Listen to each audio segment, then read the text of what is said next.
Let's talk about stress. Stress is a normal part of life. We all have it, whether from work, family, or living with disease.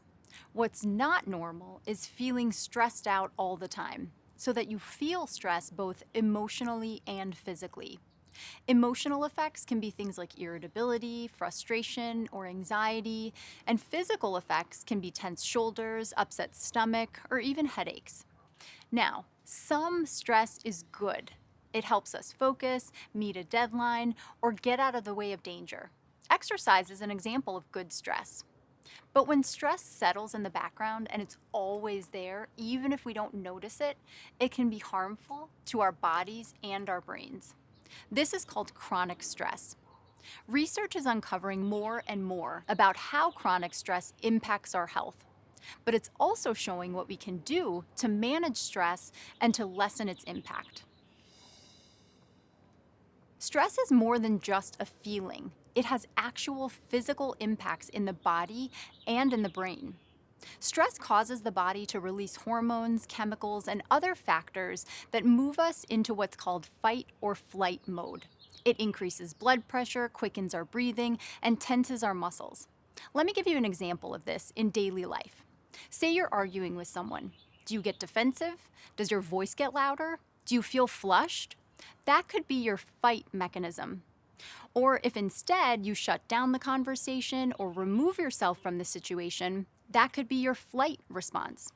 When stress passes, your body and your nervous system go back to a calm state, what we call rest and digest. And you all know how important digestion and gut movement is in Parkinson's. But if stress doesn't fully go away, the body stays in fight or flight mode, which means it continues to keep blood pressure up, cause inflammation, and even potentially change the brain in not so good ways.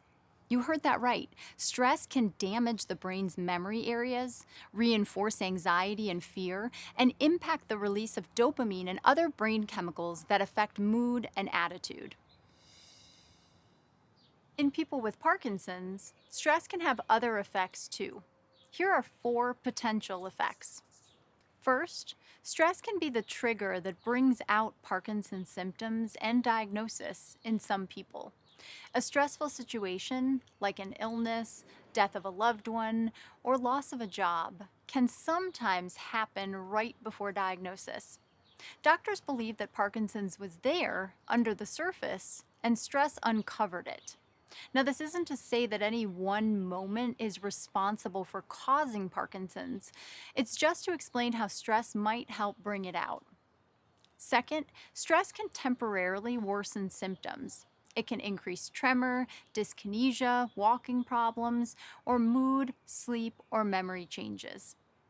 Third, stress could decrease the benefit of Parkinson's medication.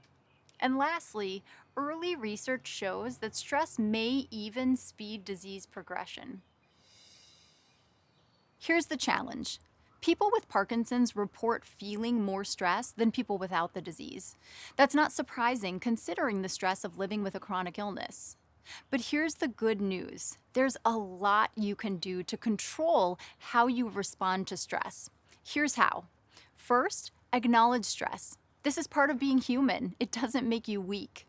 Second, get curious about your stress. What brings it on? Is it feeling tired or rushed, or feeling overwhelmed by work or family or just life in general? How does your stress show up? Do your shoulders go up by your ears? Do you clench your fists or your jaw? Do you get short with others? Third, test ways to ease stress and see what works best. Different ways work for different people, and different tools work for different types of stress. Here are a few stress relievers that many people with Parkinson's find helpful. 1, exercise. Any kind is good, but yoga or a more relaxing type of physical movement may be especially helpful for stress. 2, talk therapy or counseling. This can help you examine and change negative thoughts and behaviors, some of which may be a response to stress. And medication, with or without therapy, also may be helpful, especially if stress contributes to anxiety or depression. A third strategy is mindfulness. Mindfulness is simple. You can do it anywhere, anytime.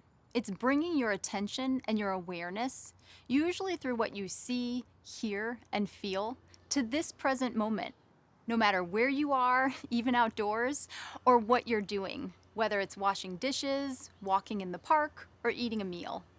Here's why mindfulness helps. It calms the nervous system, bringing you back to that rest and digest mode. And it also supports positive changes in the brain. The last tool, connecting with others, having positive, meaningful relationships with other people. Supportive connections make you more resilient to stress, and they also decrease loneliness, which is common in Parkinson's and which also can cause stress. So, what's the bottom line? Stress is a normal, healthy reaction to life. But like everything else, there can be too much of a good thing. When stress becomes part of every day, it can impact health and it can worsen Parkinson's. Think of stress management as part of your Parkinson's treatment toolkit. It's just as important as exercise, medication, and other treatments your doctor might prescribe.